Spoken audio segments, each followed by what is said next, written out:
Now we will take second law of motion.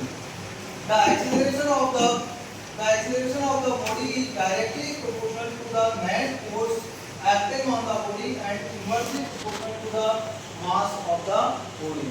किसी भी body का जो एक्सीलरेशन होता है वो डायरेक्टली प्रोपोर्शनल होगा उस बॉडी पर अप्लाइड फोर्स के। जैसा कि आप देख रहे हैं कि एक्सीलरेशन डायरेक्टली प्रोपोर्शनल है उस पर अप्लाइड फोर्स के। एंड किसी भी बॉडी का एक्सीलरेशन उसके मास के क्या होगा, इनवर्सली प्रोपोर्शनल। देख लीजिएगा ए इनवर्सली प्रोपोर्शनल एंड ये दोनों इक्वेशन निकल के आ गए 1 एंड 2, दोनों को हमने कंबाइन किया फ्रॉम 1 एंड 2, तो हम लिख सकते हैं A directly proportional F and inversely proportional M.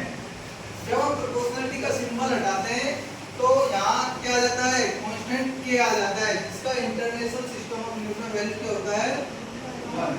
तो a इक्वल टू के एफ लिख दिया, के की जगह बेटा मैंने 1 लिख दिया तो 1 मल्टीप्लाई एफ दिया तो एफ आ गया।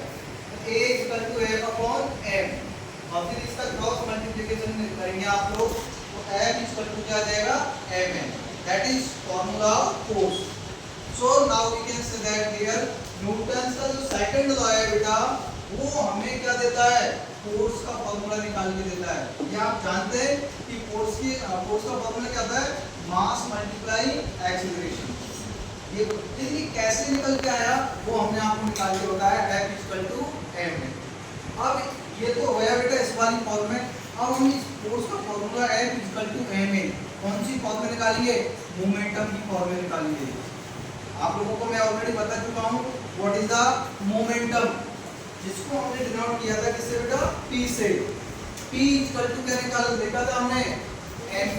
Yes no, p equal to mv where p linear momentum को डिनोट कर रहा है, m mass of the body and v velocity of the body. इस वाली फॉर्म को लेके चलते हुए हमें क्या निकालना है, फोर्स का फॉर्मूला।